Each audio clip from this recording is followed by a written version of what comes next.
ketika kita mengalami suatu kondisi dan kita memaknai itu sebagai suatu masalah, itu sebenarnya yang masalah itu bukan di kondisinya, tetapi di pemaknaan kita terhadap kondisi yang sedang terjadi itu.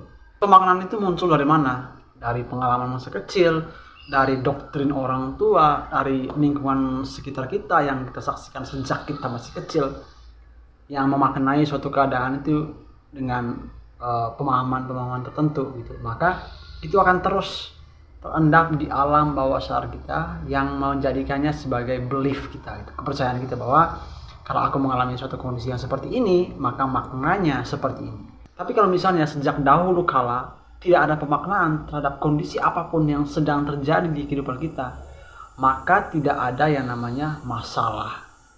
Yang ada hanya kondisi yang sedang berlangsung aja.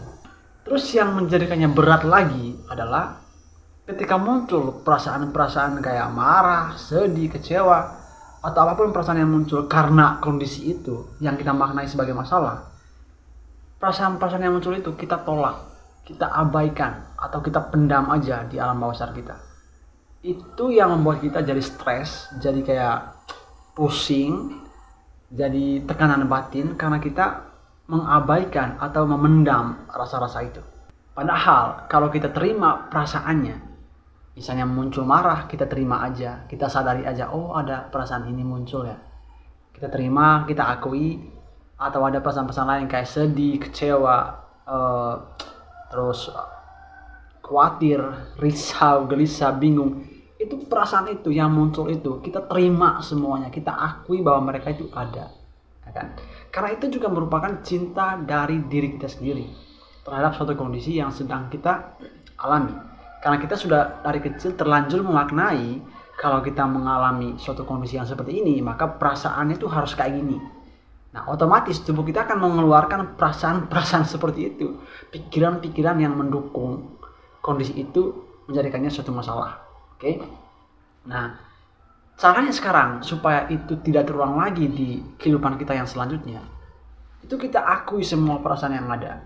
Kita terima semua perasaan yang ada, kita akui bahwa memang ada perasaan yang sedang muncul gitu.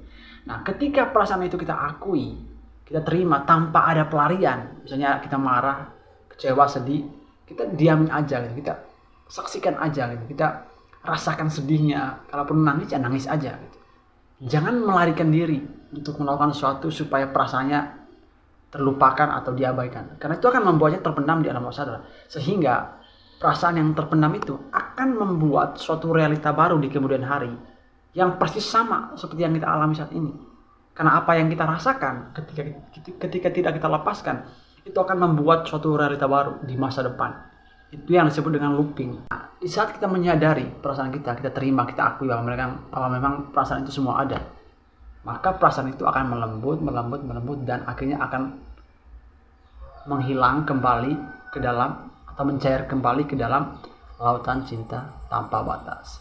Jadi kalau misalnya kita mengalami suatu hal yang sudah kita terlanjuri, kita maknai sebagai suatu masalah, muncul perasaan-perasaan yang berkaitan dengannya, terima aja, diakui aja, disadari aja, gitu, tanpa ada penilaian, tanpa ada pemaknaan. Dan di saat dimana kita sudah menerimanya, menyadarinya, mengakuinya, maka perasaannya akan melembut dengan sendirinya. Di saat itulah loopingannya berhenti, kejadian berulangnya itu akan berhenti, karena kita sudah mengakui perasaan itu. Oke?